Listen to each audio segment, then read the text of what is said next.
Hello again, everybody. This is Joseph P. Farrell, and this is the third and final part of my little mini series of video blogs called Playing DARPA, where we are imagining the sort of culture in which an agency such as DARPA would exist, the kind of bureaucratic culture that it would create. And I ended the second part talking about how DARPA would be involved in predicting the future, just as was the SS Commerstab in Nazi Germany, although in a much wider, much more comprehensive way than even the Commerstab existed in Nazi Germany. Now, one of the things that I want to emphasize is that in its role of mapping out these technology trees, one of the consequences DARPA is going to be looking at is the cultural and social effect of the technologies that it is brainstorming, that it is actually researching, and if any of them are successful, what will happen to society at large. Let's look again at the example of the internet, which comes out of the old Advanced Research Projects Agency's ARPANET. All right. If we imagine that DARPA was involved in creating, literally creating the culture that we now live in with the internet, this is the type of thinking that DARPA is going to be involved with in almost all spheres of its activity and research. So they are going to look at the problem such as free energy or the so-called zero-point energy. What would happen if they were actually successful in creating a technology that could lead to a vastly different source of energy supply for humanity? They're going to be looking at two consequences, both in military affairs, and of course the Pentagon for a number of years has been studying and advocating what it has called a revolution in military affairs, brought about by the appearance of vastly different types of technological capabilities, weather manipulation, earthquake warfare, and so on and so forth. These are all force multipliers, to use the United States Air Force's term. So DARPA is going to be looking at the cultural consequences not only for the military application of such things as a practical real zero-point energy technology or fusion technology, if that were ever to be made practical. It's going to be also looking at the cultural consequences of the non-military application of these types of technologies. And in fact, I had a gentleman contact me that I haven't yet responded to because I don't know quite what to make of it, but he mentioned that DARPA invited him to a conference, and the conference was all about a military that did not function on petroleum. What would that kind of military look like? What would they be doing? In other words, they're already thinking in terms of the future and the evolution of these technologies and the social impact, the cultural impact, the military impact that these kinds of technologies will bring about. So they have to predict the future. This is a fresh new step because throughout this series I've been contrasting DARPA with the Commerstab. I do believe that at least conceptually the Commerstab formed some of the thinking, some of the impetus, so to speak, behind the creation of these post-war research agencies in the United States and other Western nations. And we see examples of that even in the Soviet Union. If you look at the allegations of Lieutenant Colonel Tom Bearden, who he maintains that the whole Soviet Academy of Sciences was tasked by Stalin with setting up a vast research bureau to literally mine all the scientific papers of the West for any overlooked area that could lead to a potential breakthrough development of technology for a military application, of course. So in other words, this culture must predict the future. Now, if we look at the aspect of this that concerns me here, particularly in connection, again, with Richard Dolan's idea of a breakaway civilization.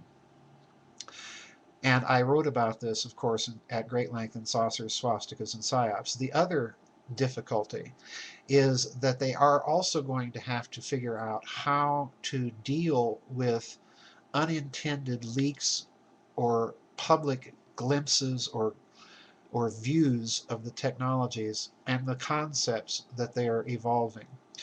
And in this case, they're also going to have to figure out how to play a psychological operation or a social engineering operation to create appropriate responses to this technology.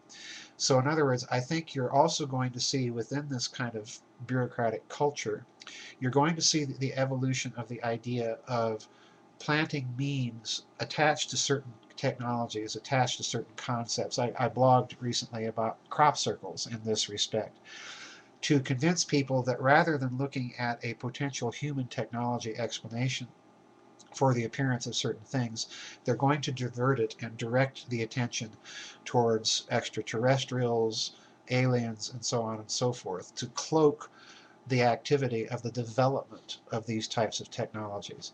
So in other words, like I said in the previous blog, DARPA exists on that cusp, that interface, that common surface between a hidden breakaway civilization and the actual public expression of the technologies that are being developed. Let's look at some of the things that they might be doing. I've already mentioned zero-point energy. I've already mentioned fusion technology. The idea of a world without petroleum as its fundamental energy supply source. DARPA would be thinking about these things, but they're also going to be doing something else, in my opinion. And that was suggested to me precisely by this gentleman that contacted me. They're also going to be looking and examining and following. There's going to be sort of like the SS on an Arbedienst. They're going to be looking at individuals or groups, and for that matter, even ancient traditions, that are privately developing similar concepts. For example, I have in mind here the whole transhumanist movement, the idea that humanity is going to experience a vast increase, a technological explosion in genetics, in cybernetics, in prosthetics, all of these combinational technologies that are being developed that the transhumanists are claiming are going to transform human consciousness and therewith human society and culture itself. So there's going to be a certain aspect of this idea of predicting the future that's also going to be carefully monitored. They're going to be watching private individual thinkers, private individual think tanks, corporations, groups, and so on. And they're going to do something very significant here. And this is a key component of DARPA. And I want you to listen carefully to this one because, again, this ties back to the Commonwealth. They're going to create networks, social networks of interconnections between DARPA officially and these groups. They're going to sponsor conferences, they're going to sponsor papers from people that are not necessarily even involved with DARPA, as a way of stimulating discussion, as a way of mining the field for new information, fresh approaches, and so on and so forth. Now, if you stop and think about that kind of bureaucratic culture that exists in DARPA, this again goes back to something I pointed out long ago with Reich of the Black Sun about the SS Kammerstab. Again, Kammler created a top secret journal, a magazine quite literally, that circulated the papers and ideas of the scientists and engineers involved in his super secret weapons think tank so that they could each see what the others were doing. In other words, they were creating a culture where scientists involved in one area were directly informed of what was taking place in another area. And out of that grew that whole combinational approach.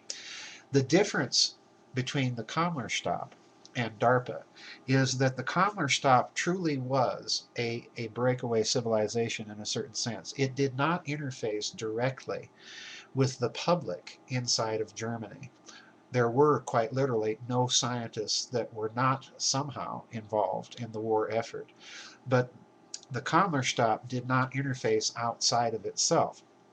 DARPA, on the other hand, if this gentleman's information is correct, is doing something very unique in that respect. It's got a secret component, but it's also got a social networking component, which is very much a part of this umbrella of its mission brief of predicting the future, designing appropriate social and psychological responses to that future, and in the case of the internet that came out of ARPANET, you'll notice something very significant.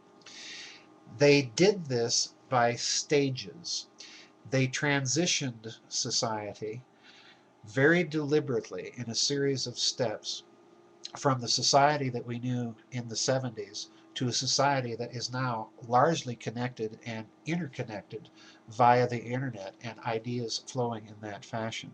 So they're going to be doing precisely these types of things in other areas, and this is precisely the reason I think that we see examples of these kinds of conferences that this gentleman has talked about. I have no doubt in my mind that these types of conferences do exist and do occur and take place for precisely this reason.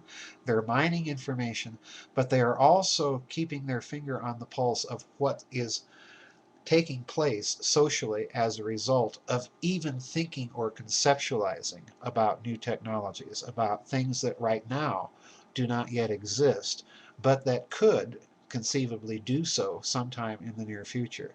So this is the bureaucratic culture that I think we have to look at. And again, I want to stress this culture exists on an interface between a genuinely breakaway civilization with access to advanced technologies that we don't know about and the public society at large. DARPA exists in that very unique position between the two, and that's a revolutionary step for an advanced research projects agency to be in.